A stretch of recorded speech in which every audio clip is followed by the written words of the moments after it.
Nii, mina olen Kristjan. See on nüüd selle kevadine kolmas ja viimane loeng. Teemaks intensiivsus, sagedus, maht. Ja hakkame vaikselt peale. Üks hetk. Nii, esimesena räägin intensiivsusest. Intensiivsus, sagedus ja maht on jõutreeningus kui vastupidavustreeningus terminid, mis on kasutusel, aga neid mõistetakse mõneti erinevalt. Ja intensiivsus siis jõutreeningu kontekstis on tihti väga segadust tekitav, sest seda võib väga mitmeti mõista. Isegi teadlased on pakkunud välja, et võiks sellest terminist üldse loobuda, sest jah, ta tähendab mitmeid erinevaid asju. Kõigepealt üks asi, mida intensiivsus tähendab, on tajutava pingutuse määr. Sellest ma natuke rääkisin ka oma eelmises loengus, et selline subjektiivne pingutusaste, kui raske meile näiteks jõuharjutuse seeria tundub, et see on üks, kuidas siis intensiivsust võib tõlgendada või tõlgendatakse.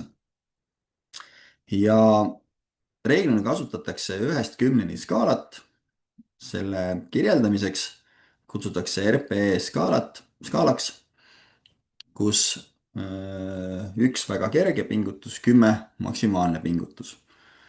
Ja tähistatakse samamoodi lihtsalt RPE ja siis vastav number. See on tugevalt seotud ka lähedusega suutlikkusele, mida väljendatakse siis kui suutlikkusest puudu jäävate kordustena, ingliskeelse lühendina RIR, ja tähistatakse samamoodi numbrina ja siis lühend RIR järgi. Ja vähem kasutatakse ka terminit RTF ehk siis samamoodi kordusi suutlikkuseni, aga ta ei ole täpselt sama, mis RIR. Pikemalt suutlikkusest ma tegelikult rääkisin oma eelmises loengus, aga lühidalt veel, et teaduskirjanduses on levinumad variandid, kuidas siis suutlikkust defineeritakse. 3 erinevat varianti. On hetkeline lihase suutlikkus, kus seeria katkeb, sest ei suudeta vaatamata maksimaalsele pingutusele kordust lõpetada. Nüüd pingutate nii tugevasti kui jaksate, aga kontsentrilises faasis või korduse positiivses faasis te ei jaksa, kordus jääb poolikuks. Tahteline suutlikkus, mis on ka paljudes teadusuuringutes kasutusel, on selline suutlikkus, kus seeria katkestatakse mingil muul põhjusel, kas lihtsalt inimene otsustab selle katkestada, et tundub liiga raske pingutada või mis iganes. Et see on selline nii-öelda vabatahtlik, ütleme niimoodi, tahtest sõltuv. Et hetkeline lihase suutlikkus ei ole selles mõttes tahtest sõltuv. Ja tehniline suutlikkus on kolmas, kus seeria katkestatakse siis, kui eesmärgipärane tehnika laguneb. Nüüd siin graafikutes näete ka siis RPE, RIR ja RTF nii-öelda tähistusi ja mis siis vastav number nagu tähendab. Nagu ütlesin, kui te teete jõuharjutuse seeria ja te jõuate suutlikkuseni, maksimaalse pingutuseni, siis seda tähistatakse RPE 10 või siis RIR 0. Kui sa kasutad nii-öelda RTF skaalat, siis 0 RTF on selline tähistus, kus sa sõna otseses mõttes jääd kangi alla, ehk see kordus jääb poolikuks. Ja 1 RTF on siis selline tähistus, kus sa sooritad kõik kordused, välja arvatud selle, mille puhul sa arvad, et kontsentriline suutlikkus saabub. ja et see on siis null RIR. et lihtsalt jah, võib-olla meelde jätta, et RIR ja RTF kirjanduses päris üks ja sama asi ei ole. et see on siis, mida kasutatakse kokkuvõtvalt intensiivsuse kui äh, pingutuse ja nii-öelda suutlikkusele läheduse hindamisel.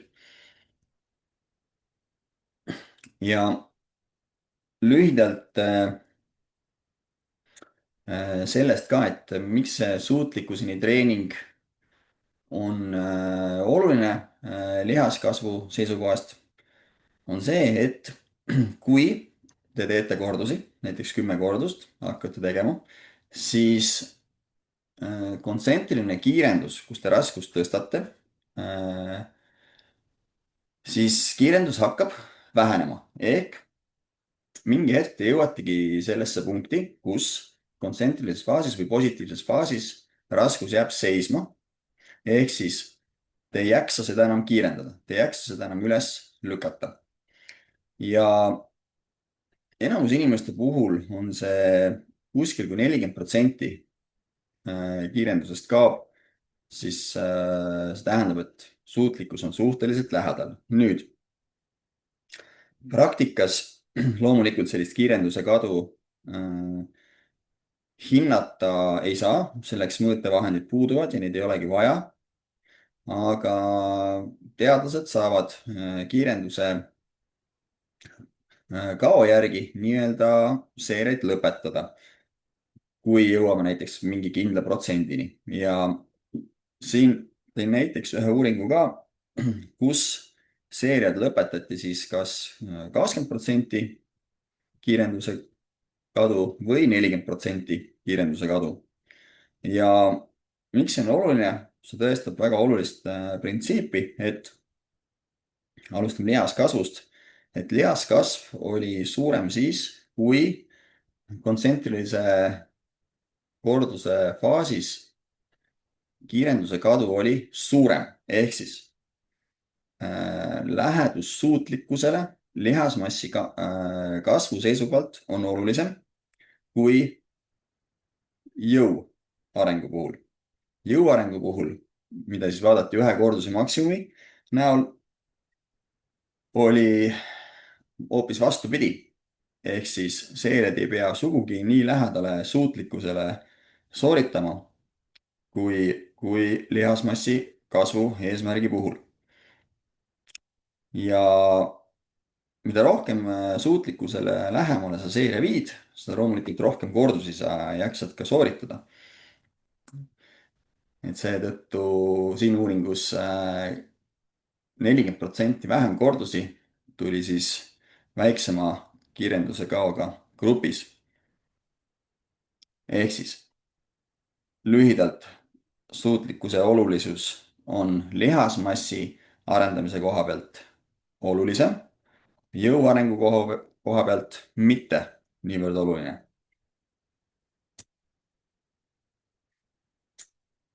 teine viis, kuidas intensiivsust tõlgendatakse, on intensiivsus kui relatiivne raskus.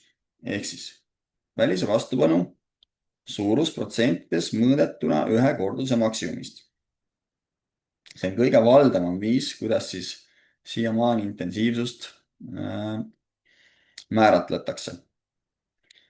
ühe korduse maksimum ehk siis nii-öelda raskuse näol kõige suurem intensiivsus on siis see raskus, mida me suudame tõsta ühe korduse, 100% maksimumist. tähistatakse nii-öelda 1 km näiteks. kui te kasutate sellist intensiivsust, kus te jõuate ainult 3 kordust, siis tähistatakse näiteks 3 km, kui 5 kordust, siis 5 km. ja eelmises loengus rääkisin ka sellest, kuidas, mis intensiivsusega, kui palju kordusi keskmiselt jaksatakse teha, et sellel praegu rohkem ei peatuks. aga esineb raskuse ja korduste vahel järgnev suhe, et mida suurem on raskus, seda vähem kordusi sellega teha jaksame. ja vastupidi, et mida väiksem on raskus, seda rohkem kordusi sellega teha jaksame.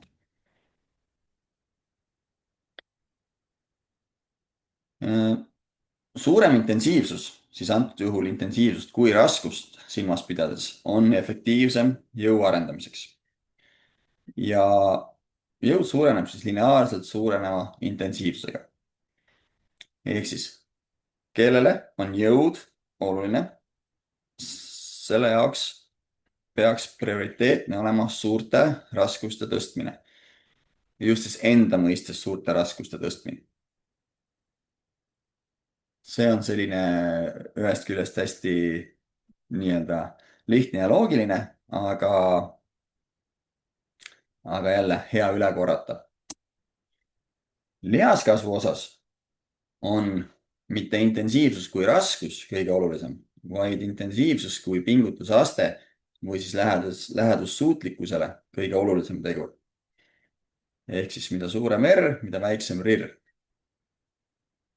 et siin graafikutel on näha ka, vasakpoolne on lihasmassi kohta, kus all on kordusi suutlikkuseni, vasakul pool 0, paremal pool juba suuremad numbrid, seal üle 10, 12 ja te näete, et lihaskasv suureneb, mida lähemale suutlikkusele seeria lõpetada. ja jõu osas on, nagu ütlesin, raskus kõige olulisem tegur. et mõne jaoks võib-olla üllatav, et see lähedus suutlikkusele ei olegi nii oluline, kui võiks arvata. seetõttu võib tunda, et jõu arendamine on pingutuse mõttes oluliselt lihtsam kui lihasmassi arendamine, sest intensiivsus kui pingutusaste ei pea sugugi nii suur olema. teisipidi jälle, raskused on reeglina suuremad, eks. nüüd, kui vaadata mitmekorduselist seeriat, näiteks 10 kordust, siis kui vaadata, millised kordused on spetsiifilisemad jõu arengule ja millised lihasmassi kasvule, siis need on tegelikult täpselt vastupidised. et viimased seerias toimuvad kordused on väga arendavad lihasmassi kasvu seisukohast, aga jõu arendamise seisukohast on just need kordused kõige vähem spetsiifilised siis ühe kordusmaksimumil. et täiesti erinevates otsades, eks ju. jõu arendamisel on esimesed kordused tähtsamad, lihasmassi kasvu seisukohast viimased kordused tähtsamad, kui niimoodi lihtsustatult öelda. ja mitmekorduselises seerias, kuna korduse tehes hakkab väsimus kuhjuma, siis ei saa raskust samal määral kiirendada, mistõttu jõuproduktsiooni võimekus on halvem. seega väsimus vähendab jõu produtseerimise võimekust, et väsimus ei ole jõu arengu seisukohast või jõu eesmärgiga treeningu puhul tegur, mida peaks taga ajama. et siin tulevad juba mängu ka näiteks puhkepausid seeriate vahel, mida lühemad need on, seda kehvem. see on sama nagu sprinditreening. tahate kiirust, võimet, kiirendust arendada, võimet kiirendada, parandada, siis mida vähem te puhkate erinevate sprindilõikude vahel, seda vähem te jõuate taastuda, seda aeglasemaks muutuvad teie järgnevad lõigu kiirused. et jõu arendamise koha pealt jätke meelde, et puhkepausid peaksid olema pikad, ideaalis sellised, mis võimaldaks teil nii mentaalselt kui füüsiliselt järgmiseks seeriaks ära taastuda. Lihasmassi seisukohast need puhkepausid nii pikad ei pea olema, aga siiski jällegi, et mida lühemad need on, seda kehvem, sest jõutreening tegelikult ei ole vastupidavustreening. et pausidel on väga oluline roll. nagu ütlesin, mitmekorduselises seerias esimesed kordused on need, mis viivad suurima jõuarenguni. ja need on kõige spetsiifilisemad siis ühe kordusmaksimumi arengule. seega jälle, kellel on jõud eesmärgiks, siis raskus on peamine ja te ei pea sellega väga palju kordusi tegema, et klassikaliselt 1 kuni 5 kordust on väga sobiv maksimaaljõu arendamiseks, aga ei pea tegema selliste raskustega, kus te viite seeriat suutlikkuseni. Suutlikkuseni seeriad on kordades rohkem väsimust põhjustavamad. ja nagu ma ütlesin, väsimus jõu arendamise kontekstis ei ole tegur, mida tuleks taga ajada. seega väga alahinnatud minu arust on üheste korduste kasutamine, mis on siis kõige spetsiifilisem, ehk suur raskus, 1 kordus. on väga hea viis, kuidas treenida maksimaalse jõu arendamiseks. näiteks kuulus Briti kolmikhüppaja Jonathan Edwards, kelle käes on siiamaani 30 aastat tema käes püsinud maailmarekord. kuna kolmikhüppajad ei saa endale väga palju kaalu nii-öelda lubada, siis tema treening minu mäletamist mööda jõutreeningus koosnes just ühestest kordustest. kas oli seal 5 × 1, 6 × 1, 8 × 1, ma täpselt ei mäleta, aga just väga palju tehti üheseid kordusi. just, et saada maksimaalselt tugevaks, sest tugevus on tugevalt seotud ka kiirusega ja võimsusega, kiirusliku jõuga. ja üheste kordustega ta lihasmassi väga ei arenda, sest te peaksite tõeliselt palju seeriaid tegema, see on kaugelt ebaoptimaalne lähenemine, võtab väga palju aega ja ei ole üldse väga spetsiifiline selle eesmärgi puhul. lihasmass tahab natuke rohkem kordusi või on praktilisem teha natuke rohkem kordusi. eelmine kord rääkisin ka, keskmiselt sihuke 5 kuni 30 kordust annab vähemalt lühiajalistes uuringutes suhteliselt sama lihasmassi kasvu.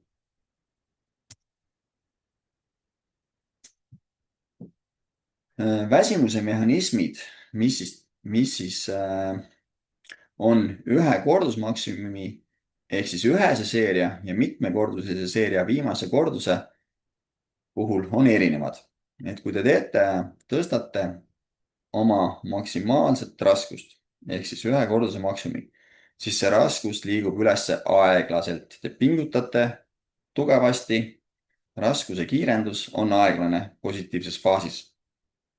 see on sellepärast, et raskus on suur ja jõuproduktsioon on väga kõrge. kui teete viimase korduse nüüd mitmekorduselises seerias, siis samamoodi kiirendus on kontsentrilises faasis aeglane, aga mitte seetõttu, et raskus on suur. kujutage ette näiteks 10-korduselist seeriat. see on oluliselt väiksem raskus kui ühe korduse maksimumi puhul. ja mehhanism on akumuleeruv väsimus, sest neuromuskulaarne väsimus kordus korduse haaval kuhjub ja jõuproduktsioon on oluliselt madalam. et kui te teete viimast kordust 10-korduses seerias või te teete ühe kordusmaksimumi tõstet ja keegi tuleb kõrvalt ja vaatab ja te ei näe, mida te tegite, eks ju, vaid ta näeb sedasama ühte kordust, siis need kordused näevad väga sarnased välja. see kiirendus on aeglane, pingutus on tugev, aga jah, raskus on siis erinev.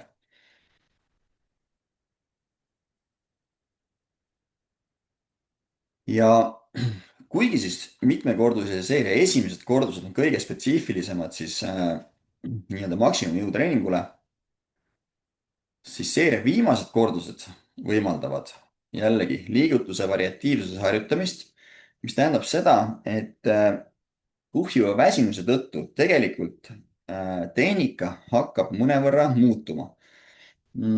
Kükkide puhul reeglina hakkab toimuma näiteks kangturjal kükkide puhul hakkab toimuma suurem keha ettekalle. Ja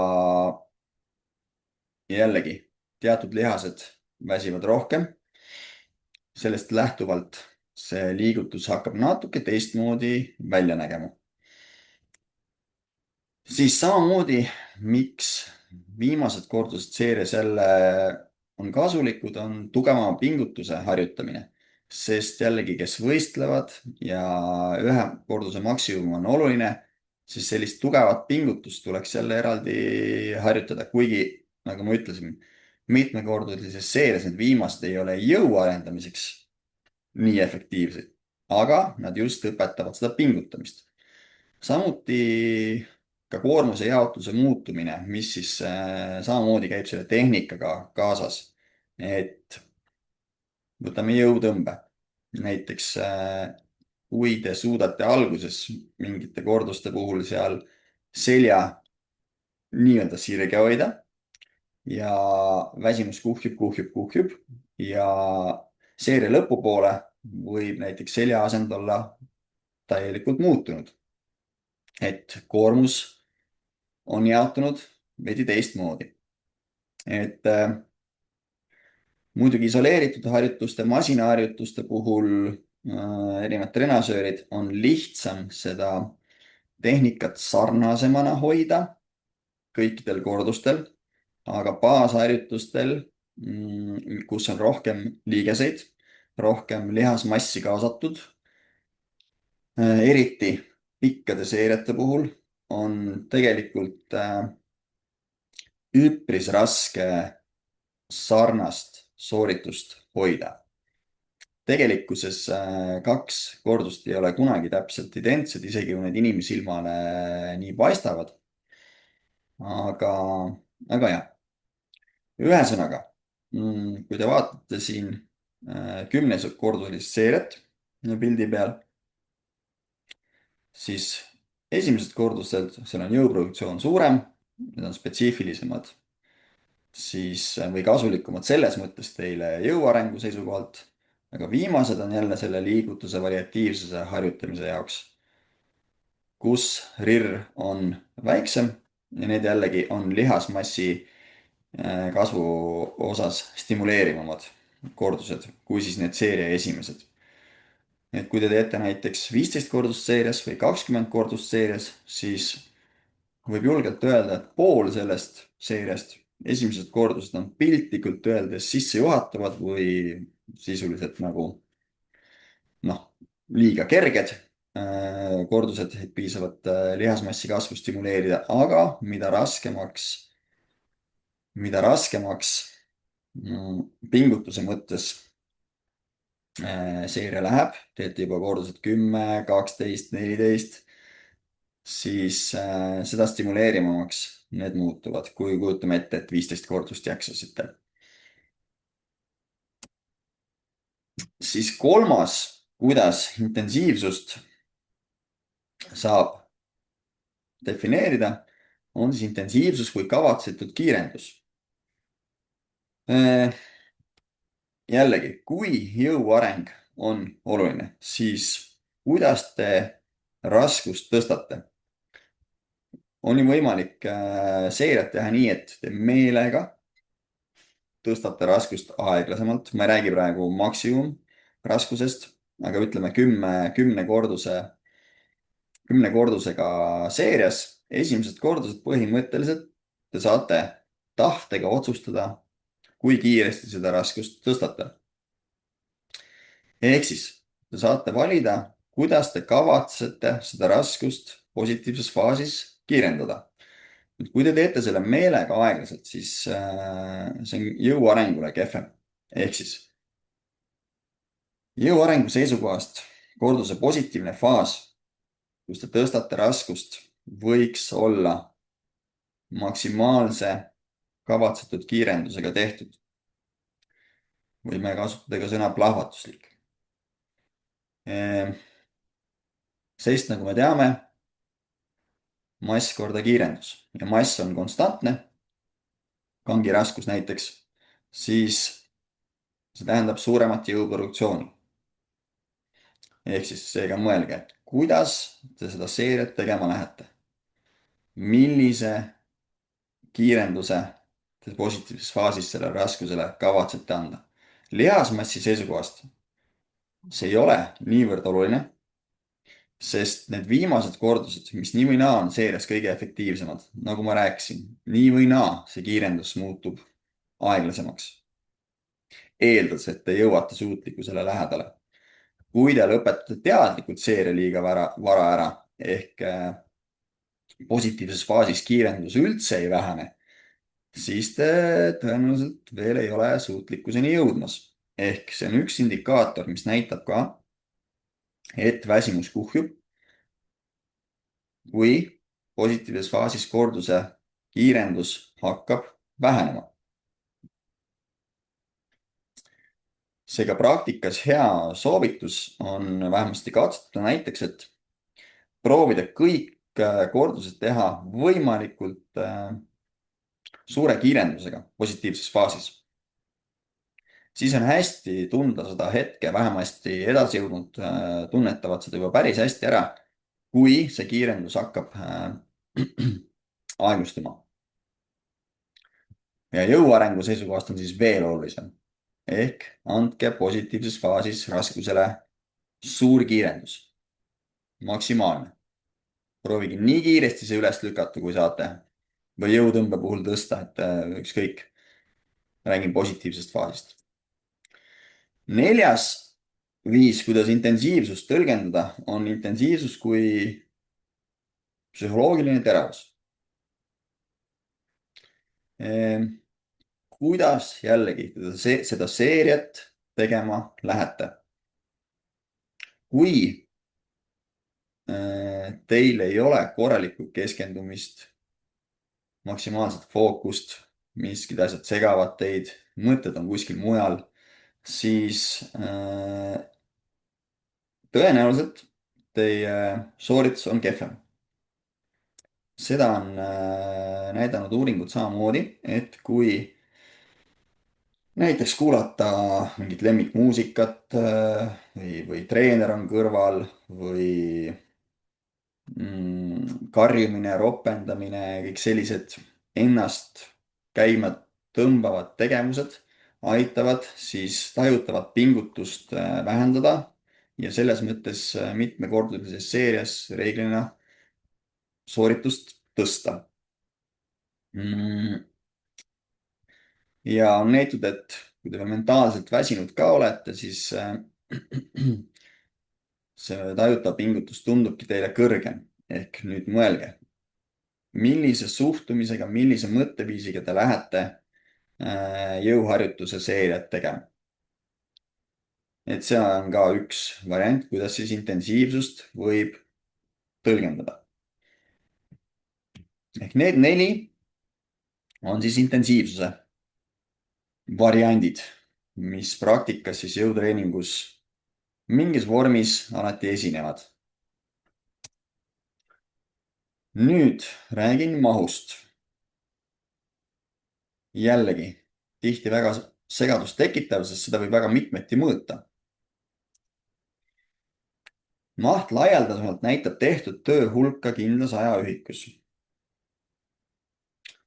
Alati on oluline küsida, et mille maht või millise töö hulk.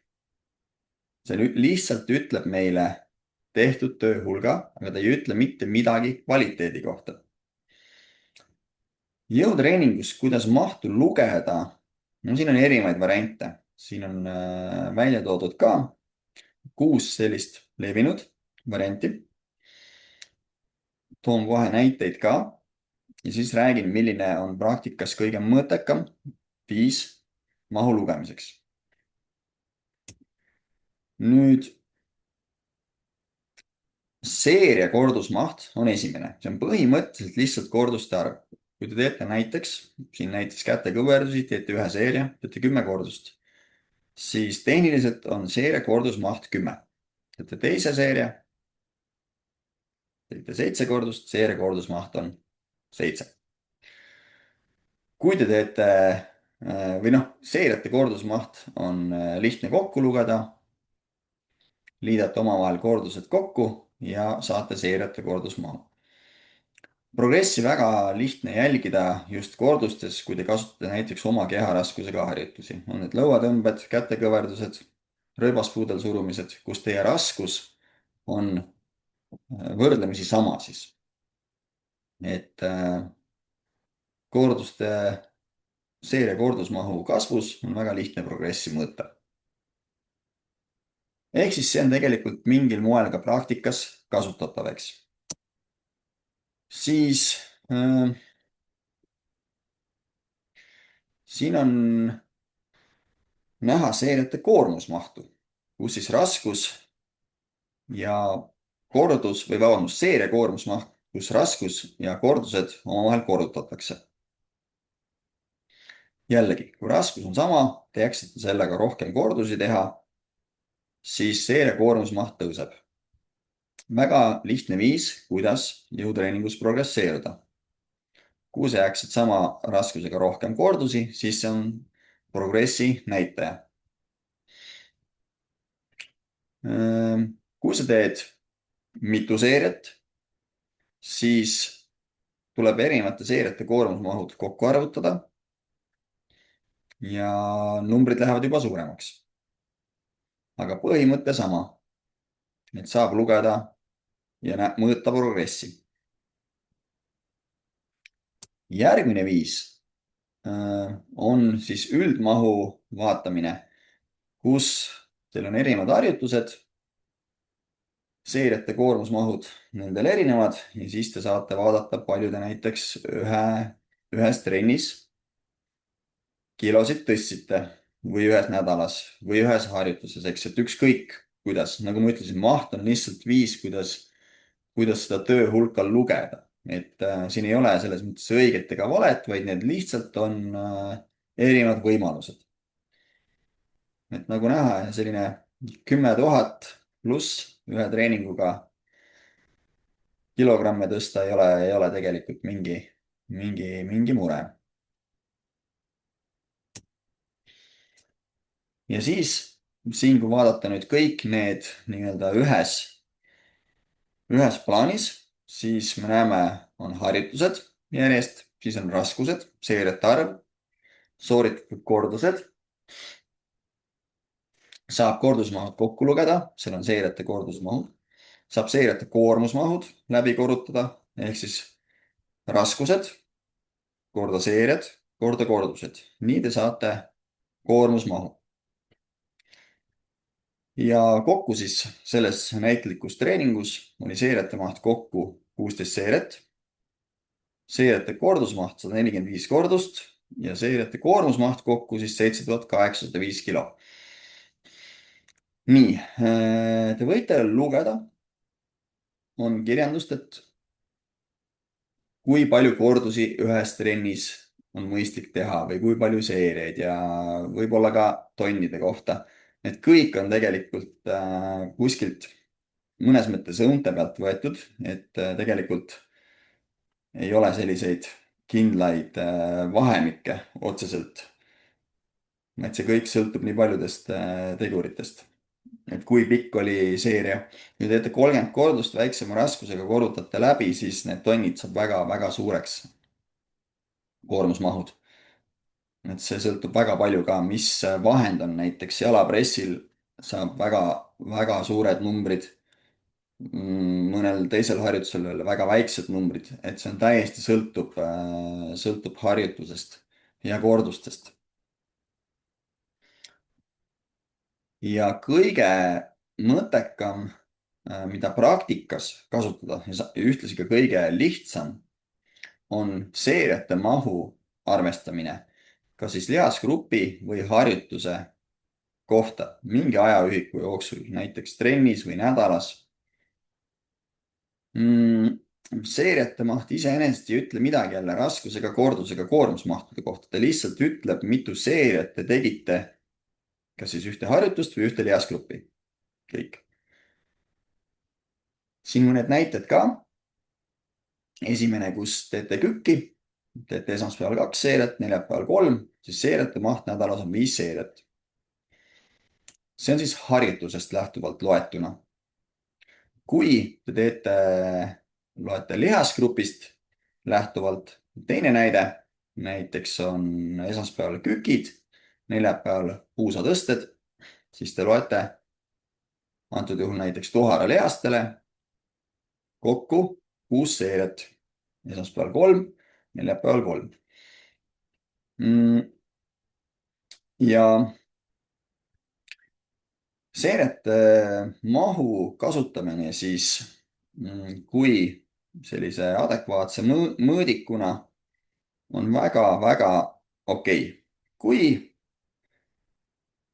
te treenite seal, nagu ma ütlesin, valdavalt sihuke 6–20+ vahemikus, et te võite neid tonne ja koormusmahte arvestada, ega keegi ei keela, aga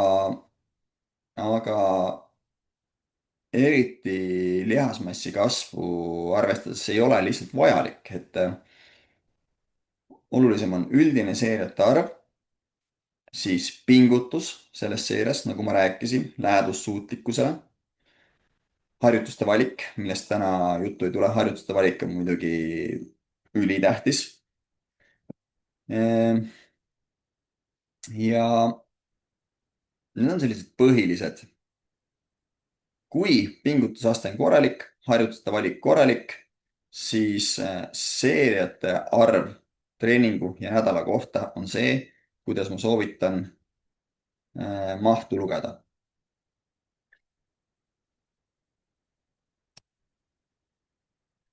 kui te teete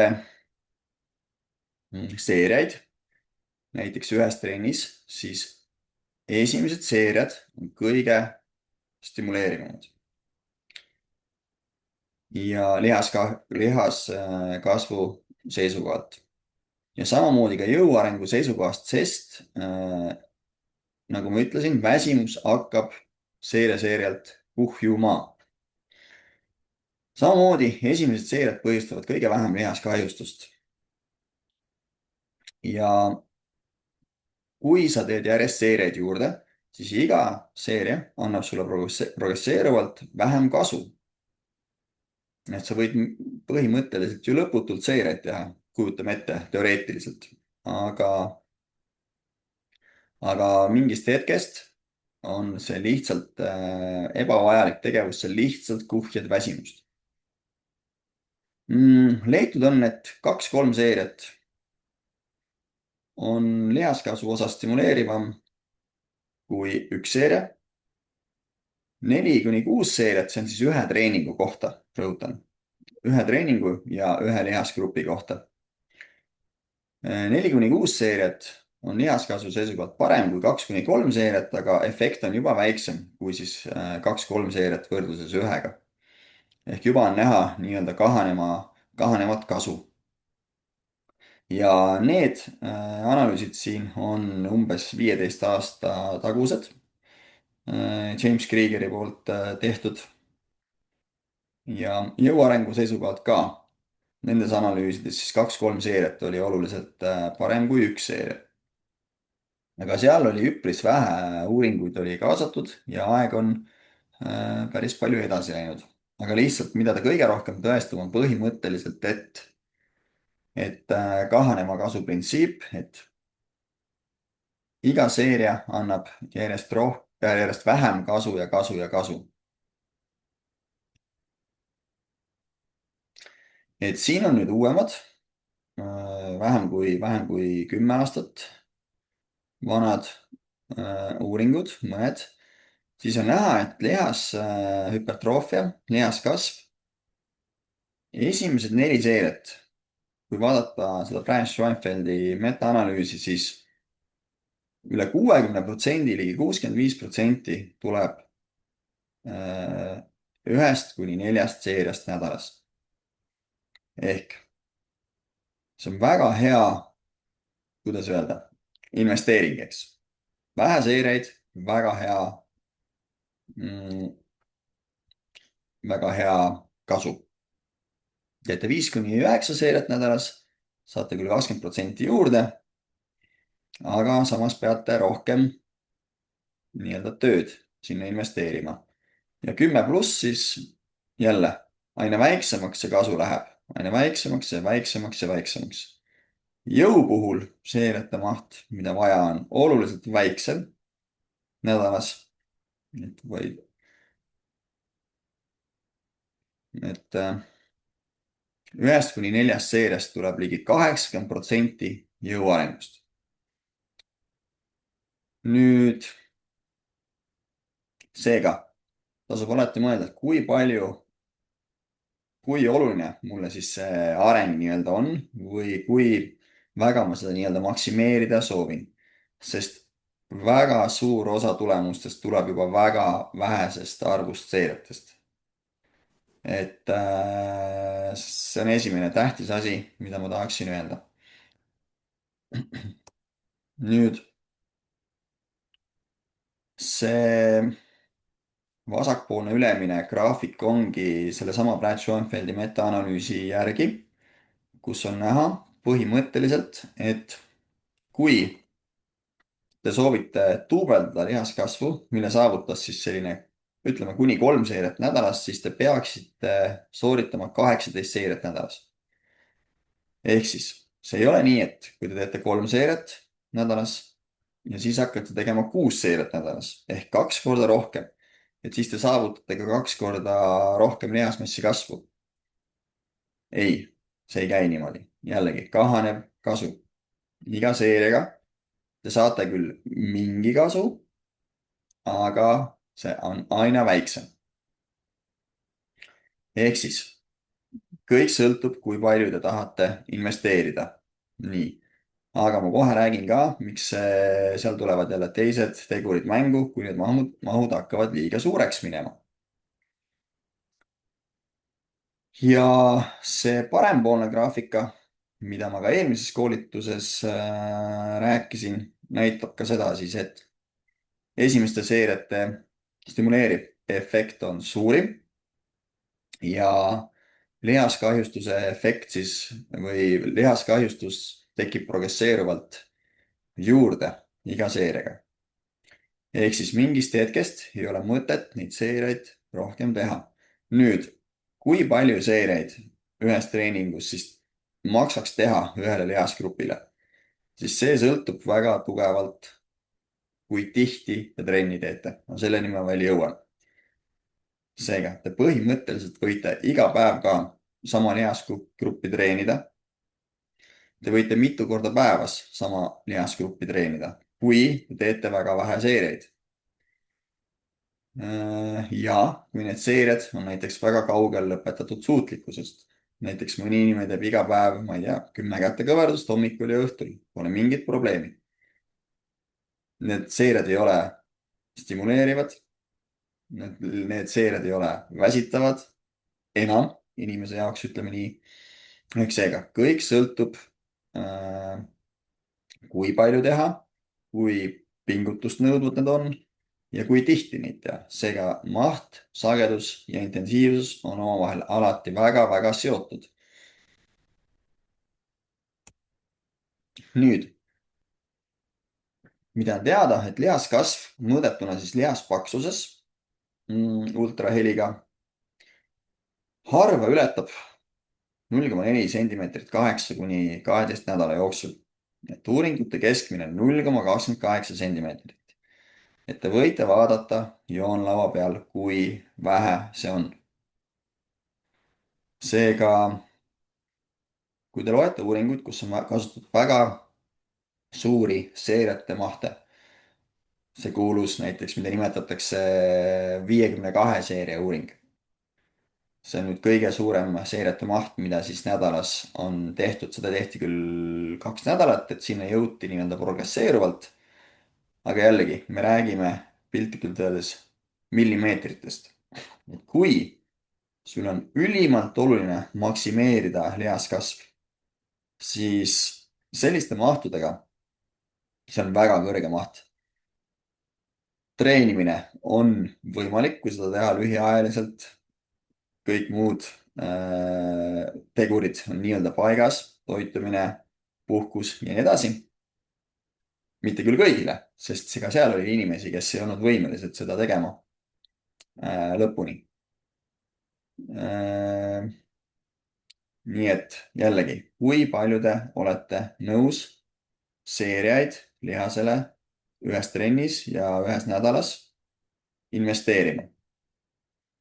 Kasu väga suurtest mahtudest üliväike ja on väga palju uuringuid, kus väiksemad mahud annavad hoopis paremad tulemused või võrdsed tulemused, ehk neid mahu-uuringuid on väga seinast seina. See on üks asi, mis ma tahan öelda. Üldine pilt näitab meile, et suuremad mahud on efektiivsemad.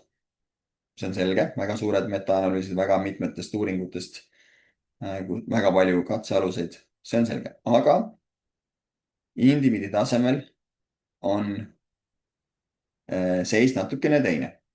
alati hoidke meeles, et lihaskasv on aeglane protsess, see on rohkem nagu maraton. ja kui uuringutes tehakse seal 8 või 12 nädalat, see on väga kontsentreeritud periood, mida näiteks kui sa üks kord 8 nädala jooksul saavutad näiteks lihasmassi kasvu 0,3 sentimeetrit, kujutame ette, mõõdetuna siis lihaspaksuses, siis järgmised 8 nädalat sa seda korrata enam ei suudaks väga suure tõenäosusega. ehk see on jällegi ühes konkreetses ajahetkes mõõdetud. tuleb hoida meeles, et mida lähemale te oma geneetilisele potentsiaalile jõuate, seda vähem lihaskasvu te saate, algajad saavad rohkem, edasijõudnud vähem. ja rõhutan, me räägime millimeetritest, hoiame praegu anaboolsed steroidid mängust väljas, räägime naturaalsetest inimestest. ja kõige suurem näitaja oli siis grupi tasemel 0,7 sentimeetrit, üks Brad Schoenfeldi Rabulist üks uuring, mis on tegelikult päris korralikult kriitikat saanud, sest see on väga eristub teistest. seal on väga palju erinevaid uuringuid kaasatud. ja siis üks eristub teistest väga tugevalt oma 0,7 sentimeetriga, et siin praegu väga populaarne teadlaste hulgas ka sotsiaalmeedias vaielda siis lihaspaistetuse üle, et millal mõõtmised tehakse ja kas 48 tundi, mis on selline tavaline peale viimast treeningut, kus tehakse mõõtmised, et kas see näitab meile tõesti lihaskasvu ja kui palju sellest on lihaspaitetuse osa, et selle üle vaieldakse. ja nii edasi, et loomulikult seal mõõtjate täpsus ja nii edasi, et teadlased on siiski ka inimesed ja nii edasi. aga jah, et pigem teiste võrdluses selline 0,7 on täiesti nagu, kuidas öelda, üksiseisev. mida siis ma tean, osad teadlased soovivad nii-öelda korrata seda protokolli, et vaadata, millised tulemused nad saavad. ehk siis võtke endale paar sellist singiviilu kätte või üks singiviil ja vaadake, et kui vähe see tegelikult on. ja ma rõhutan, need on veel kontsentreeritud treening, kus reeglina võetakse üks lihasgrupp, reeglina ütleme reielihased või seal ütleme biitsepsid või triitsepsid, et need on väga fookuses, et kui enamasti inimesed treenivad kogu keha, kõik suuremad lihasgrupid on kaetud, siis uuringutes tihtipeale võetakse ainult näiteks, vaadatakse, võtame reie esiosa, sealt mingi lihase kasvu, keskendutakse ainult nendele, et siin tuleb arvestada sellega, et enamasti on seal väga spetsiifiliselt tehtud. et kui te kontsentreeruksite ka näiteks 8 nädalat ainult ühele lihasgrupile, võite mõelda, et praktikas niimoodi ei tehta. et ka seda tuleb arvesse võtta, et siin võib argumenteerida, et see lihaskasv nii-öelda, kui ülejäänud lihasgrupid on ka treenitud, võib veel väiksem olla selle perioodi jooksul. Nüüd mm, lihase jõukasvu osas siiski toos-vastussuhe iganädalases mahu suurenemises esineb. Vasakpoolne pilt on lihaskasv. Kõige värskemast suuremahulisest uuringust üllatav oli see, et sellist U-kurvi ei leitud, kus siis mingi hetk maht oleks liiga suur, et põhimõtteliselt, kui te vaatate, seal vasakul on 0-40+ seeriat, et reegel on lihtne, mida rohkem seeriaid, ütleme siis nii, mida rohkem kvaliteetseid seeriaid te lihasele teete, siis suures pildis on lihasmassi kasv suurem. Küsimus on, et nagu ma ütlesin, on kahanev kasu ja, ja need kasvunumbrid on ikkagi väga-väga-väga väiksed praktikas. Jõu osas ei ole selliseid mahte üldse mõtet teha, mida siin lihasmassi kasvu osas on tehtud või ka praktikas, mis seeriate hulkasid siis nädala lõikes tehakse. Et see on oluliselt väiksem seeriate arv, mida jõu arendamiseks vaja on. nagu mäletate, seal varem sihuke 5-12 seeriat nädalas juba väga-väga okei. et selles mõttes jällegi jõu arendamine ja lihasmassi kasvu arendamine mahu mõttes natuke erinevad. kui nad pingutuse ja intensiivsuse mõttes erinesid, siis mahu osas samamoodi. ja see pilt, kus mul on siin 1%, 0,5%, 0,2%, see põhimõtteliselt illustreerib nii-öelda kahanevat kasu. et näiteks teete esimese seeria, see on lihtsalt illustratiivne, et need ei ole mingid õiged protsendid kuskilt võetud, vaid see näitab seda, et näiteks kui teete esimese seeria, saate näiteks 1% kasu, teete teise seeria, saate juba poole vähem, teete kolmanda seeria ainult 0,2 ehk see kahaneva kasu printsiip on oluline endale meelde jätta, mida ma pean nii-öelda tähtsaks rõhutada. et siin on siis samamoodi näha nii sellest samast hiljutisest suuremahulisest uuringust, mis siis on nii mahu osas, nii lihaskasvu kui ka jõu osas need seeriate hulgad ja kuidas on see suhe nii-öelda potentsiaalse kasuga. et selline 4 seeriat nädalas võib lugeda siis minimaalseks efektiivseks doosiks lihasmassi kasvu osas. see oli piisav, et siis näeks mõõdetavat lihashüpertroofiat. et tõenäoliselt vähem seeriaid annab ka, neid jällegi üksikuid uuringuid on, kus siis see tõesti doos on väga väike. aga jah, et ma nagu ma ütlen, nende mõõtetäpsustega ja kõige muuga tuleb arvestada. ütleks, et selline 5-10 seeriat lihasgrupi kohta nädalas on selline investeerimise kontekstis võib-olla kõige parema tootlikkusega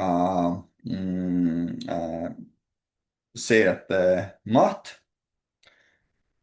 rohkem, nagu ma ütlesin, tõenäoliselt annab rohkem, aga väga vähe rohkem ja väga suured mahud täpselt samamoodi, et küsimus on lihtsalt, kui palju keegi investeerida tahab. jõu osas,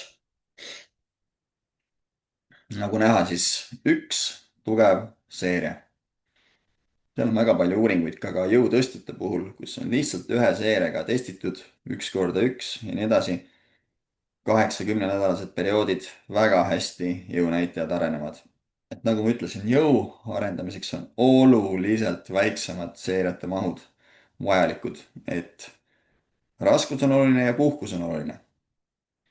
lihashüpertroofia koha pealt puhkus on samuti oluline, aga kuna jah, enamus inimesi tahab ikkagi kiiremini, siis kiputakse sinna suuremate mahtude poole just nii-öelda võistlevate, kus lihasmass on oluline nende spordialade tegijate vaatest, just neid suuremaid mahte tegema, et siis võib taastumine probleemiks osutuda, aga sellest ma räägin ka.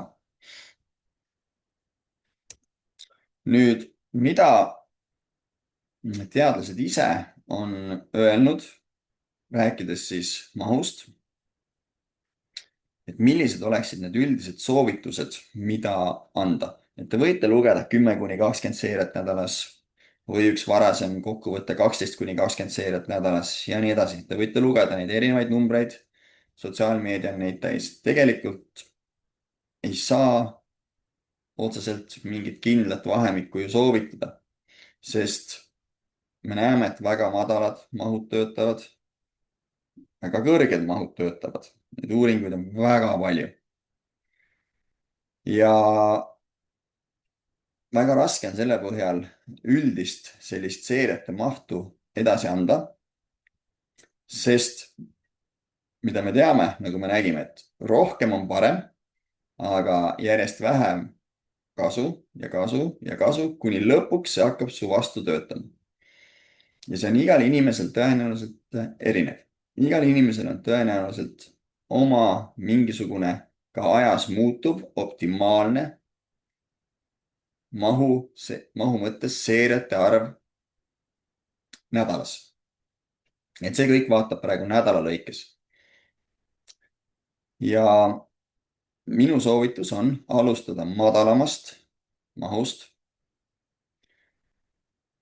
Jällegi numbrit on raske öelda, see sõltub ka mitu trenni nädalas teete, milline on teie tase ja nii edasi, aga madal maht võib olla 1, 2, 3, 4, 5 seeriat, see kõik on madal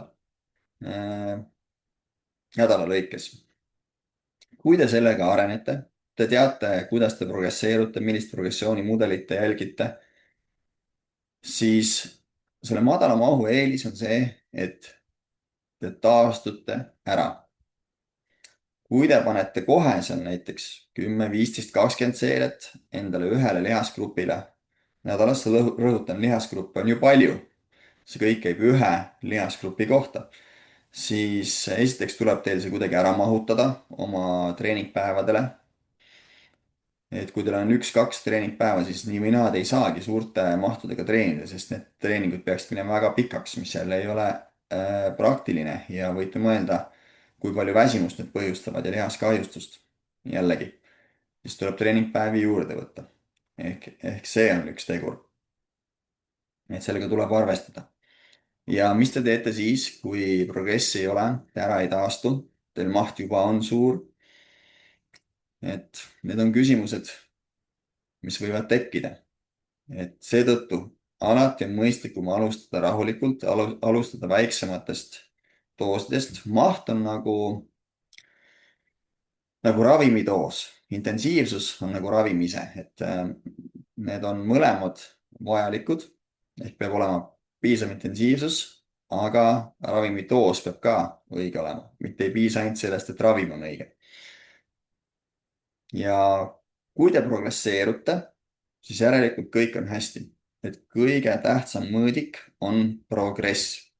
Seega, teadke, kuidas te progressi mõõdate. Nüüd me jõuame selle üldpildi juurde veel tagasi, aga vaatame ka viimase ehk sageduse praegu ära. Sagedust on üldiselt vähem segadust tekitavam, kui ka seda võib mitmeti mõõta.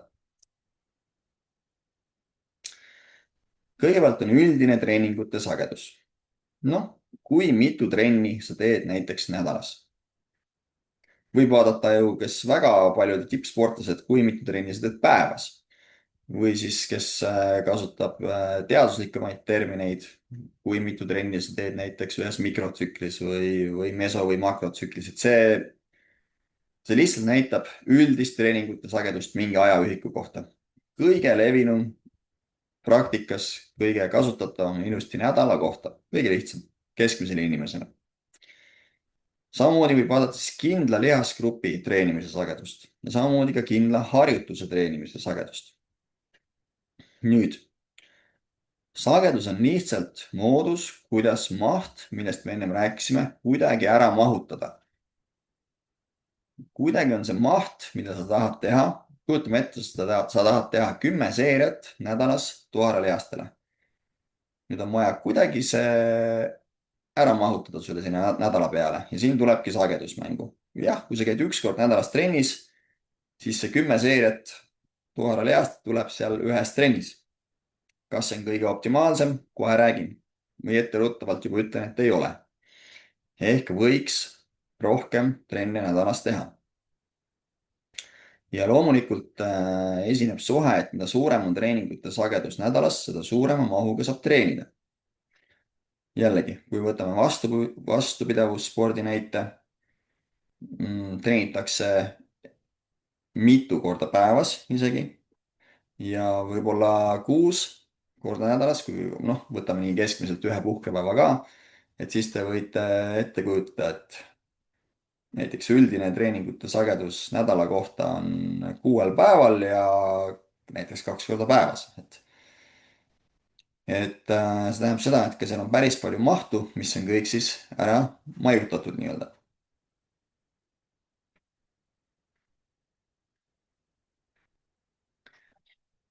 seda ei oleks võimalik teha näiteks 2 või 3 päeval, sellist mahtu. et, et tuleb sagedust tõsta. ja üldiselt sageduse suurenemine tõstab siis korduste ja seirete koormusmahtu. siin näiteks, kui te teete 1 kord nädalas või 2 korda nädalas mingit harjutust, kokku 6 seeriat. kui te teete 1 kord nädalas, näiteks kasutate 100 kilo, siis kordused võivad tulla näiteks 6, 5, 4, 4, 3, 2. kokku korduste maht 24 ja seeriate koormusmaht 2400 kilo. kui te jagate sellesama seeriate mahu 2 treeningule ehk ühes trennis teete 3 seeriat, siis teil tuleb nii-öelda rohkem esimesi seeriaid. ehk siis te teete justkui esimesi seeriaid 2 korda, eks ju. ennem oli 1 kord nädalas treenides vaid 1 esimene seeria, aga siis on 2. ehk juba sealt näiteks teaksite mõlemal korral 6 teha. ja väsimus on väiksem tänu sellele, et oli vähem seeriaid per treening. seetõttu tõenäoliselt ka korduste maht tuleb suurem ja seeriate koormusmaht ka suurem. ja kui me räägime sellistest väiksematest kordustest ja suurematest raskustest, siis nüüd see võib hakata mängima rolli lihasmassi kasvus. ehk see suurem koormusmaht pikas perspektiivis võib hakata lihasmassi kasvus nii-öelda dividende tootma. ja jõuarengu seisukohast ka kindlasti antud näite puhul 2 oleks parem kui 1. jällegi rohkem tuleb esimesi seereid, rohkem tuleb esimesi kordusi, mis olid jõuarengu kontekstis olulised. ja treeningud ei ole nii väsitavad, mis ka jõuarengu kontekstis oli oluline. lisaks jõu arendamine on väga harjutusest ja sellest spetsiifikast lähtuv. Te saate sedasama harjutust rohkem harjutada. Te saate sagedamini, ehk siis antud näitel 2 korda nädalas harjutada seda tõstet. jällegi, jõu seisukohast on see oluline tegur. nüüd, kui vaadata ühte konkreetsemat uuringut, kus treenitud meestel siis hästi huvitav jagati erinevatesse gruppidesse. ühe puhul oli maht võrdsustatud, teisel puhul mitte. ja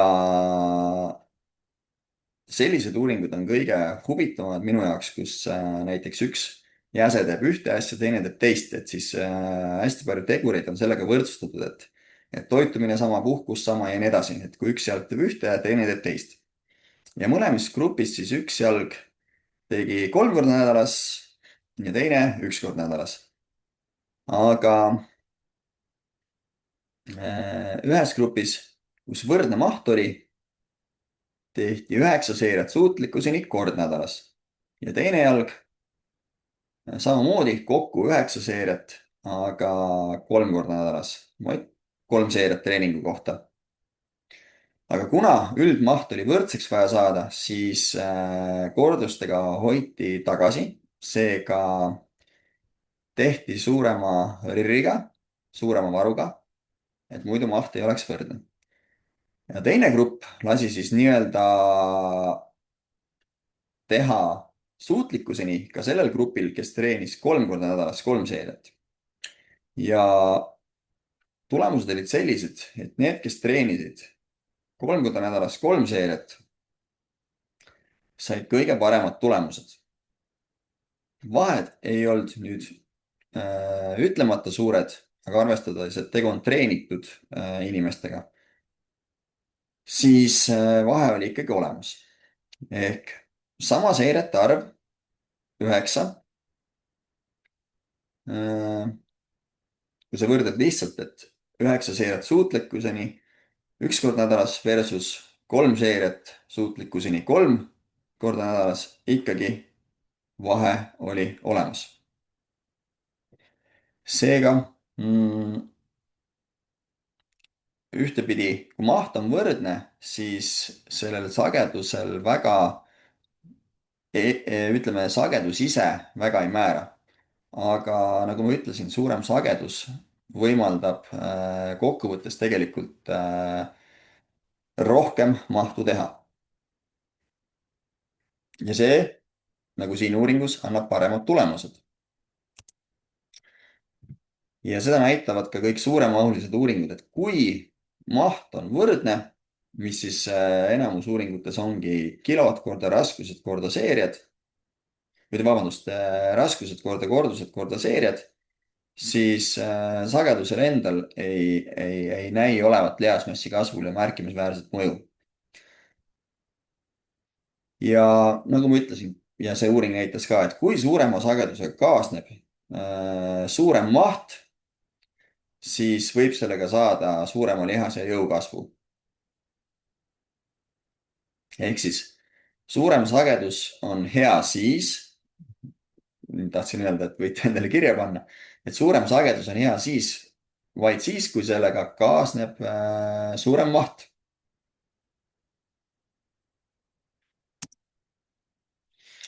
ja jälle suhteliselt värske analüüs lihaskasvu osas.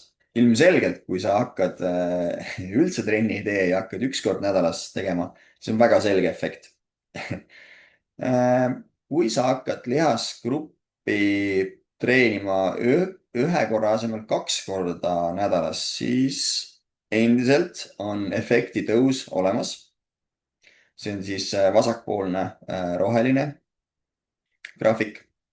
2-3 peale märkimisväärset erinevust ei ole. seega kokkuvõtlikult selline soovitus lihaskasvu osas, et kes nüüd väga nii-öelda, keda see väga huvitab, siis 2 korda nädalas võiks tegelikult teha, mitte et 1 kord nädalas nüüd tulemust ei annaks. nagu näete, tulemus on olemas, aga lihtsalt efekt on suurem, kui siis ühte lihasgruppi nii-öelda üldisel tasemel 2 korda nädalas treenida. 3 selles mõttes nii-öelda halvem ei ole. aga no ma ütlesin, et see kõik on lõpuks seotud ka mahuga, et see taastumine ei saaks probleemiks. nüüd jõu osas on, nagu ma ütlesin, sagedasem treenimine selles mõttes parem väsimuse manageerimiseks ja rohkem selle tõste harjutamiseks, sest jõud on ikkagi spetsiifiline, jõud on oskus ja nii edasi, see vajab konkreetse tõste harjutamist. et siin on väga hästi näha hoopis teist pilti, kuidas suurem sagedus annab paremad tulemused. ja muidugi, kui nüüd sagedust tõsta väga kõrgeks, siis tuleb jälle arvestada selle ühe treeningu seeriate arvuga. et see on oluline. aga noh, selline kaks-kolm korda nädalas harjutust teha on enamasti väga mõistlik, kui jõud on eesmärgiks. Nüüd suurema sagedusega treenimine on arvatavasti kasulik ainult juhul, kui ühe treeningu maht on selline, et treeningute vahel on siis tagatud piisav taastumine.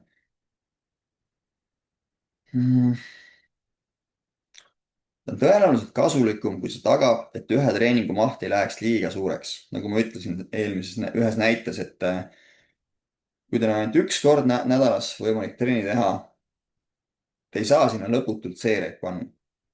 Eriti kui te tahate kogu keha treenida, siis on kasulikum, kui te jaotate selle mahu rohkemate treeningute peale laiali. Ja suurema sagedusega treenimine on kasulikum ka siis, nagu ma juba ütlesin, et ta võimaldab harjutust või sarnase motoorse mustriga liigutust sagedamini harjutada. Ja mida on leitud ka uuringutes, et lihtsalt testi harjutamine annab juba tugeva stiimuli jõu suurendamiseks.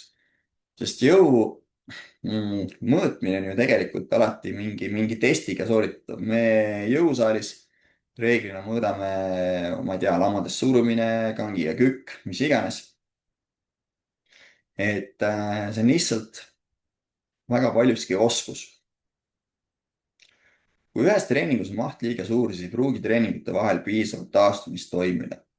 Ja see nõrgendab siis järgmise treeningu efekti. Ehk seega siin jälle sagedus tuleb mängu. Mida veel on leitud, et kui jaotada seeriad või harjutuste erinevate treeningute peale nii-öelda laiali, siis keskmine väsimus väheneb. Sama maht jagatuna nädala lõikes laiali põhjustab vähem lihasvalulikkust sama lihasmassi kasvu juures. Kui sa teed vähem seeriaid ühes trennis, siis pingutus võib kergem tunduda ja treening põhjustab vähem väsimust. Näiteks algajatel leiti, et RPE jällegi sihuke tajutav pingutus, nagu ma rääkisin, intensiivsuse juures, siis üks kord nädalas 6 seeriat oli oluliselt väsitavam ja raskem inimestele teha kui 3 korda nädalas 2 seeriat treeningu kohta. Ehk jällegi, kuigi seeriate arv või seeriate maht on sama, siis sagedasem treening võib sellest vaatest ka kasu anda. Ehk keskmine väsimus on väiksem, lihasvalulikkus väiksem, see võib ka täiesti olematu või minimaalne olla. Et ei tunne üldse mingit lihasvalulikkust, lihtsalt kiire kõrvalepõige, et see pole üldse vajalik ei lihaskasvuks ega jõu arenguks. See on lihtsalt selline kaasnevus. Et jällegi sagedasemal treenimisel võrdsed seeriate arvu juures on omad kasutegurid. Siin näide siis, kui lihasgrupi treenimise sagedus on 2 korda nädalas. Et kuidas te neid seeriaid võite jaotada? Nüüd kõige väiksem maht näiteks 1 seeria esmaspäeval, 1 seeria neljapäeval. 2 seeriat esmaspäeval, 1 seeria neljapäeval ja nii edasi ja nii edasi ja nii edasi. Võite teha ka 6 seeriat esmaspäeval, 6 seeriat neljapäeval. Nüüd küsimus ongi, kui palju teha, eks? Ja koormustaluvus on inimeseti erinev. Nagu ma ütlesin, progress näitab teile seda, kas see maht on liigne, piisav, vähene on näiteks 6 ja 6 sellise 2-3 päeva tagant tehes, eeldame, et kvaliteet on kõrge, vähene on väga raske, väga ebatõenäoline, et ma räägin ühe lihasgrupi kontekstis praegu. Jällegi, päriselt peate te arvestama ju teiste lihastega ka. Tahate kõikidele lihastele panna 6 seeriat, jällegi üldine trenni pikkus seab juba piirid ette ja võib-olla tuleb ikkagi treeningkordi juurde võtta. ehk need kõik on omavahel seotud. aga kui te teete 1 kuni 4 seeriat, 1 kuni 3 seeriat näiteks iga 2-3 päeva tagant, siis suure tõenäosusega keskmine inimene taastub ära, aga seda ei saa kindlalt väita, sest kõik on erinevad ja rõhutan veel, progress näitab. nüüd siin on näide, kui lihasgrupi teenimise sagedus on 3 korda nädalas. kujutame ette, tuharelihased, esmaspäeval 1 tugev seeria kangiga kükke, kolmapäeval puusatõsteid, reedel Rumeenia jõutõmmet näiteks. kõike 1 tugev seeria ja rohkem midagi näiteks tuharelihastele ei tee, siis seeriate maht on 3 seeriat nädalas tuharelihastele. Nüüd kindlasti võib argumenteerida, et see on liiga vähe ja nii edasi. samas, kui progress on olemas, siis nagu ma ütlesin, kui te olete kindlad, et te taastute ära, võite hakata vaikselt tõstma. aga üks asi, millega inimesed tihti kokku puutuvad, on nii-öelda FOMO efekt ehk siis fear of missing out ehk kardetakse, et kui ma nüüd rohkem ei tee, et siis äkki ma ei saa tulemusi või mul jääb midagi tegemata. et rõhutan veel, lihasmassi kasv on väga aeglane protsess naturaalsetel treenijatel. ja see toimub, nagu räägime, millimeetrites, eks, paksuses mõõdetuna, siis ei ole otseselt midagi karta, et juurde saab alati seeriaid panna. ehk seega minu soovitus on alustada alati, nagu ma ennem ütlesin, madalamatest mahtudest ja vajadusel saab seda progresseeruvalt tõsta, kui see, et te alustate nii-öelda mõnes mõttes õunte pealt ennustamisega ehk suuremate mahtudega ja vaadata siis, mis saab. kui on liiga palju, siis te peate nii või naa alla tooma. ja on palju näiteid, kus inimesed on mahu toonud või siis ka mina treenerina olen toonud oluliselt väiksemaks ja areng on läinud kõvasti ülesmäge, ka väga treenitud inimeste puhul. sest tegelikult on liiga piiri peal põhimõtteliselt kogu aeg treenitud. jällegi, eelmises loengus sellest rääkisin, aga tegelikult siin on vastus, kuidas treening toimima panna. ehk te peate taastuma ära järgmiseks treeninguks, kui te tahate sellist pidevat progressi pikas perspektiivis näidata. ja see sõltubki sellest, kuidas see sagedus ja maht nüüd omavahel kokku panna. kui kõik on paigas, siis te näete seda progressina jõusaalis. raskused hakkavad suurenema või suudate sama raskusega rohkem kordusi, tunnete ennast hästi. kõik toimib. kui te teete liiga tihti, näiteks te tahate teha ühes trennis ühele lihasgrupile 10 seeriat. selline klassikaline pro-spliti vanakooli kulturismi ajakirjade treening, kus muidugi need seeriate numbrid olid veel suuremad. teete 10 seeriat rinnalihased esmaspäeval. nüüd pro-spliti puhul tavaliselt tehaksegi sama treening järgmine esmaspäev, ehk siis tegid palju seeriaid, samas saad sa teha seda harva. ehk siis tahad rohkem seeriaid teha, pead rohkem puhkama. ja kui sa tahaksid seda teha nüüd esmaspäev, kolmapäev, reede 10 seeriat rinnalihaseid, siis see sagedus võib liiga suur olla näiteks ja mida te ei näe progressi.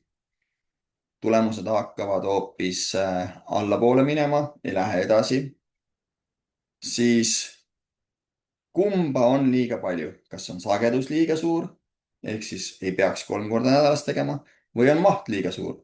mõlemat pidi võib seda vaadata, nagu ma ütlesin, kui te tahate endiselt 3 korda nädalas lihasgruppi treenida, siis te peate antud näite puhul mitte 10 seiret tegema ühes trennis, vaid vähem ehk tooma mahtu, seirete mahtu väiksemaks. kui te tahate endiselt ühes trennis 10 seiret rinnalihasid teha, siis te ei saa seda tõenäoliselt 3 korda nädalas teha, vaid peate sageduse viima suuremaks ehk tooma puhkepäevi vahele.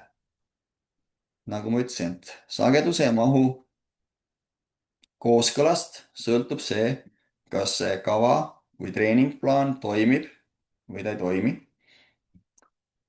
ja muidugi võib ka vastupidine variant olla, et kui sagedus ja maht on ebakõlas, liiga harva treenitakse. et sa võid küll teha seal 10 seiret rinnalihastel esmaspäeval, aga kui see järgmine treening tuleb 3 nädala pärast, siis see stiimul või lihasmassi kasv, mille te saavutasite, sellest ei ole järgi mitte midagi, et tegelikkuses toimub üpris kiiresti ka atroofia, vähemasti nendes kiududes, mis on suuremad ja kiired lihaskihud. aeglaste lihaskiudude jaoks enamasti sellisest igapäevasest tegevusest mingil määral piisab, olenevalt inimesest muidugi. aga jah, et tegelikkuses, kui te teete 3 nädala tagant treeningu, siis sellega on väga raske progressi oodata. ehk siis valem on selline, teil on vaja sagedus ja maht saada omavahel kooskõlla. loomulikult intensiivsus, nagu ma alguses rääkisin, peab olema ka vastav siis, et kas on jõu eesmärk või lihasmassi eesmärk, kordan veel üle. jõu osas oli intensiivsus kui raskus kõige olulisem tegur. lihasmassi osas mitte niivõrd raskus, kuna raskused, ütleme, millega jaksaks selline 5–30 kordust. praktikas kõige, ütleme, selline lihtsam number, mida välja tuua, et tegelikult jällegi selliseid üldisi piire ei ole otseselt olemas, et võib ka 40 kordust anda lihasmassi kasvu ja 50, aga lihtsalt praktikas seda on ebavajalik või ebamõistlik sooritada. ehk siis, kuna korduste vahemik, millega lihasmassi saab kasvatada, on väga suur, ehk siis intensiivsus kui raskus on väga laias vahemikus, siis oluline on hoopis intensiivsus kui pingutusaste, lähedus suutlikkuseni. et see on olulisem, kui tugevasti te treenite. ja siit teemast korra siis kõrvale põigates, et loomulikult harjutuste valik, puhkepausid ja nii edasi, mis liikuvusulatusega te treenite ja nii edasi, need kõik muutuvad ka oluliseks. samamoodi intensiivsus kui siis selline psühholoogiline valmisolek, psühholoogiline teravus, keskendumine, fookus on oluline. ja samamoodi ka siis intensiivsus kui kavatsetud kiirendus. kui kiiresti te kavatsete seda raskust tõsta. et meelega aeglaselt raskuse tõstmine siis annab jõu osas kehvemad tulemused ja korduse tempo lihaskasvu osas, noh, sellest praegu ei räägi, see on natuke teine teema juba. ja kui vaadata nüüd lihasvalkude sünteesist lähtuvalt, ehk siis mille üks osa on lihasmassi kasv, siis on näha, et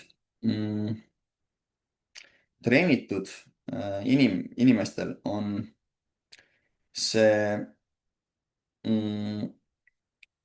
ütleme, tõus kõrgem, aga lühiajalisem.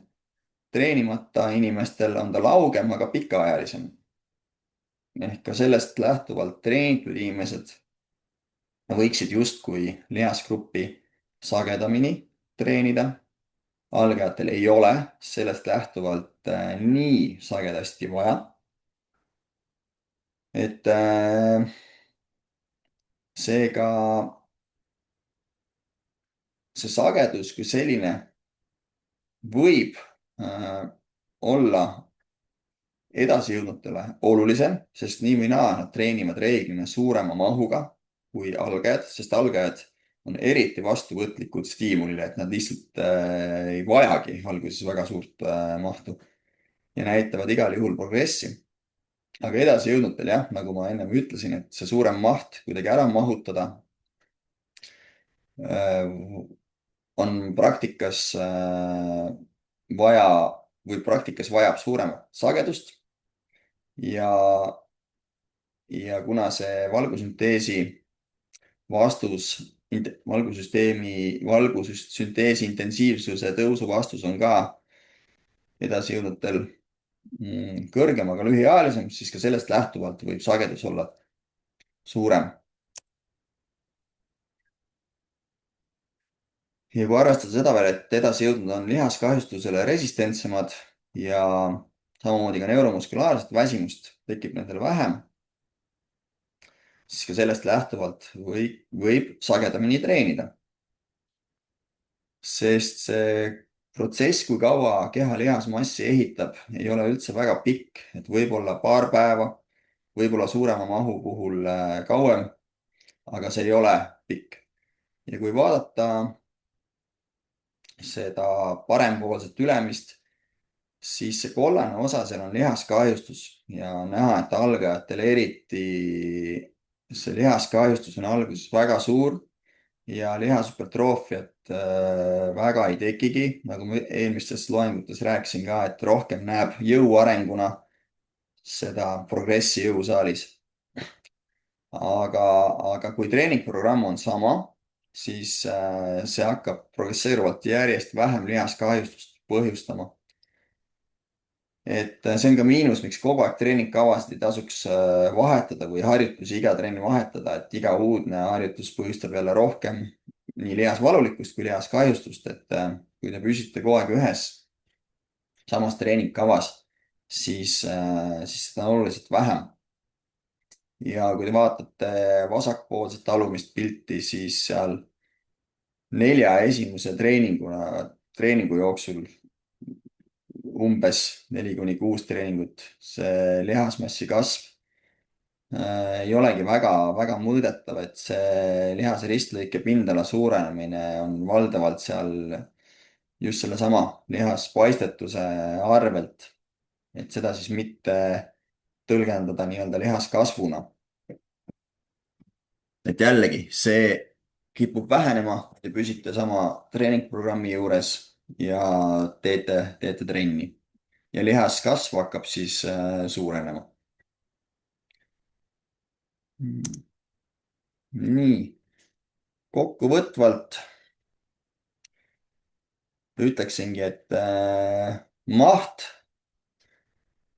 on oluline lihaskasvu seisukohast, aga seda on väga raske öelda, kui palju konkreetsele inimesele on nii-öelda optimaalne. soovitus alustada väiksematest mahtudest. lihasvalulikkuse ja kahjustuse seisukohast tasuks sagedamini treenida ja väiksemate doosidega, kui ühes korras väga palju seeriaid. samamoodi on see hea jõuarenguks, te harjutate rohkem tõstet. nüüd, kui sagedasti teha? 2 korda nädalas võiks kindlasti lihasgrupile teha, kes juba rohkem lihasmassi kasvatada soovib. mitte, et 1 kord ei annaks tulemust, aga 2 on efektiivsem, 3 võib ka 4, aga siis peab juba väga teadma, et kuidas on taastumisega lood ja nii edasi, et see programmi ülesehituse tähtsus läheb väga-väga palju olulisemaks, kuidas neid asju sättida omavahel. intensiivsuse osas just mõni hetk tagasi rääkisin, et jõu osas raskus olulisem, lihasmassi kasvu seisukohast lähedussuutlikkusele olulisem pingutusaste olulisem. et praegu rohkem midagi öelda ei olekski. hästi paljud punktid on ka eelnevates loengutes räägitud, eriti rääkisin sellest lähedusest suutlikkuseni, selle olulisusest, rääkisin sellest raskuste suurendamise loengus. ehk siin praegu pikalt ei peatunud. ja kui kellelgi on küsimusi, siis olge head, andke tulla, kuulan hea meelega.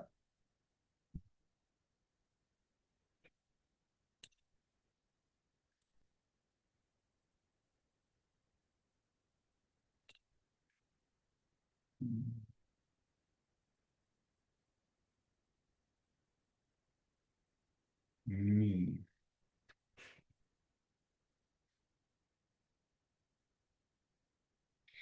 ütlesid, et edasi jõudnud resistentsemad neuromuskulaarsele väsimusele.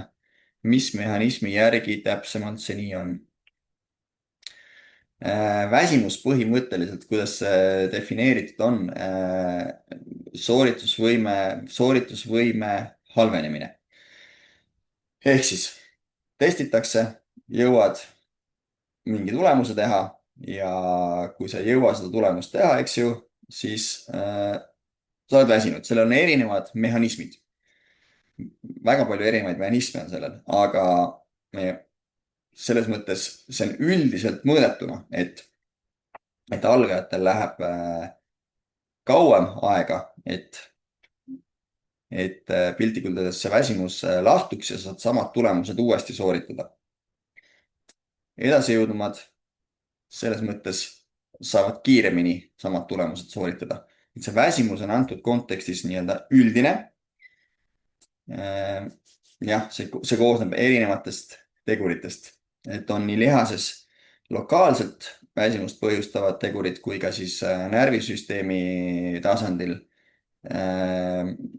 panustavad tegurid, aga lihaskahjustus on üks suurimaid seal. et kui sa mäletad, siis kus lihaskahjustusest rääkisin, siis algajatel eriti esimeste treeningute jooksul see lihaskahjustuse osakaal on väga suur, väga suur. ja edasijõudnumatel tekib seda oluliselt vähem. ehk seega, kui sul lihaskahjustust on väga palju, sa ei ole taastunud, siis see muskulaarne väsimus on suurem ja testide järgi, sealt räägin, reeglina on sooritusvõimetestid, siis seesama jõudlus ei ole veel taastunud. et definitsiooni järgi väsimus on lahtunud siis, kui sa suudad sama jälle ära teha. ehk näiteks, kui sa jaksad sooritada 10 kordust, ma toon hästi akuutse näite, et sa jaksad teha seerias 10 kordust maksimaalselt, minut aega puhkad, jaksad 7. et siis definitsiooni järgi sa oled väsinud, et seal on erinevad neuromuskulaarse väsimuse mehhanismid, aga sa ei jaksanud enam 10 teha. kui sa jaksad taas 10 teha, siis sa oled nii-öelda taastunud. sooritusvõime on taastunud samale tasemele sellest lähtuvalt. nii, kas on veel mingeid küsimusi?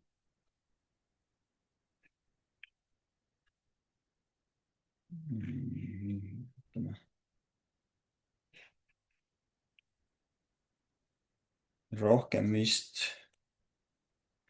praegu küsimusi ei ole. ootan veel, äkki keegi kirjutab.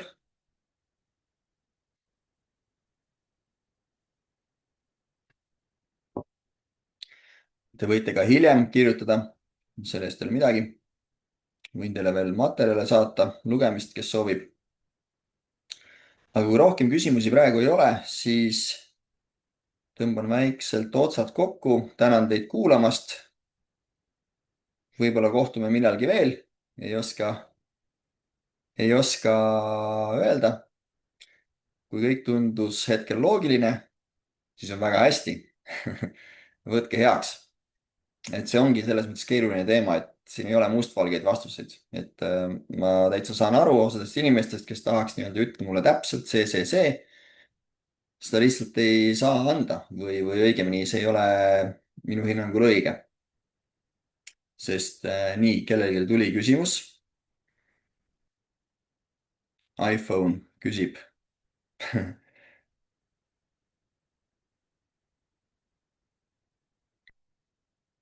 nii, kirjuta.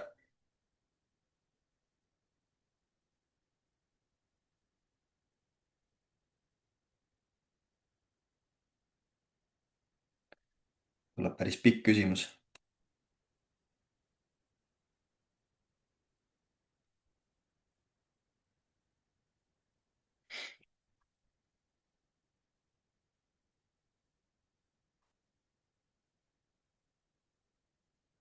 no vajuta vahepeal, vajuta vahepeal enter.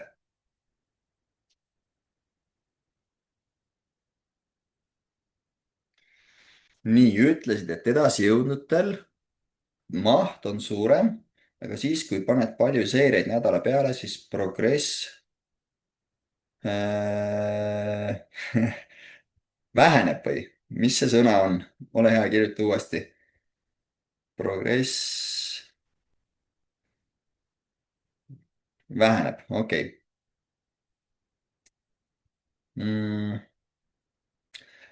Kuidas ma sulle ütlen?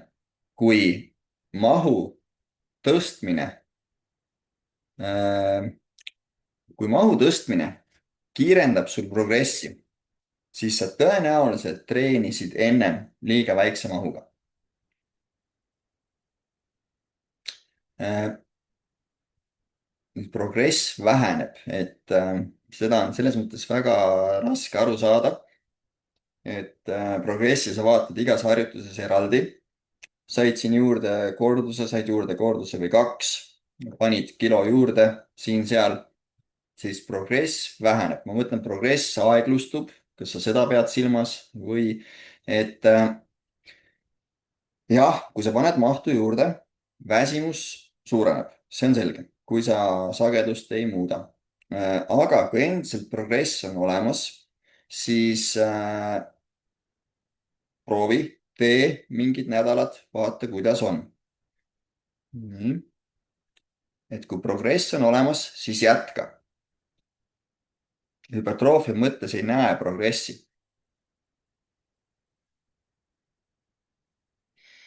loomulikult, kui sa ei taastu ära suurema mahuga ja sa ei jaksa treenides, see ongi mõnes mõttes see, mida ma rääkisin, et kui sa ei progresseeru, okei okay,, ehk sa väiksema mahuga progresseerusid paremini, ütleme siis niimoodi, siis mina esiteks soovitaks sul üldse mahtu tõsta, kui progress on olemas. Selle see ei ole selles mõttes seda väärt, et siis mingi hetk juhtuvadki need asjad, mida sa kirjeldad, et sa ei progresseeru enam nii suurel määral või jääd üldse seisma, ei jaksa treenides, ei taastu ära, siis kui su kava toimib, siis ja sa näitad progressi, siis sul ei ole mõtet seda otseselt muuta. ja seda tuleks nii või naa vaadata harjutusest lähtuvalt, et sul võib olla nii, et ma ei kujuta ette, mitu harjutust sul kokku kavas on, toome näite, et 8 harjutust. 8 harjutuses on areng väga hea, kahes näiteks jäi seisma paariks trenniks, 2-3 trenni, selge, siis tuleb seda eraldi vaadata. mitte nii, et terve kava korraga välja vahetada, et tuleb alati igat asja eraldi vaadata. et nendes harjutustes võib nüüd olla näiteks maht liiga väikseks jäänud või seal võib olla hoopis see probleem, et su progresseerumise mudel on liiga agressiivne, millest ma rääkisin eelmises loengus. ehk see on ka võimalus, et sa lihtsalt piltlikult öeldes liiga suure inkremendiga tõstad raskusi ja tahad endalt liiga palju, tahad liiga kiiresti areneda, et see võib ka variant olla. tegelikult neid muutujaid on veel.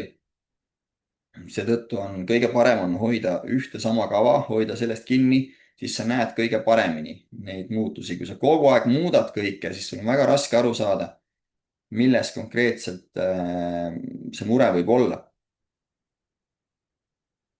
Et lihtsalt selle mõne millimeetri pärast või millimeetri pärast, potentsiaalse millimeetri pärast rohkem teha, kui juba progress on olemas, on väga küsitava väärtusega, sest nii või naa see lihasmassi kasv on kuude ja aastate pikkune protsess. siin me ei räägi nädalatest siin. Et ma soovitan hästi pikaks tõmmata see perspektiiv, hästi-hästi kaugelt vaadata. ma loodan, et see vastas su küsimusele. väga hea. nii, aga siis tänan teid, et jaksasite kuulata ja võib-olla millalgi kohtume. aitäh teile!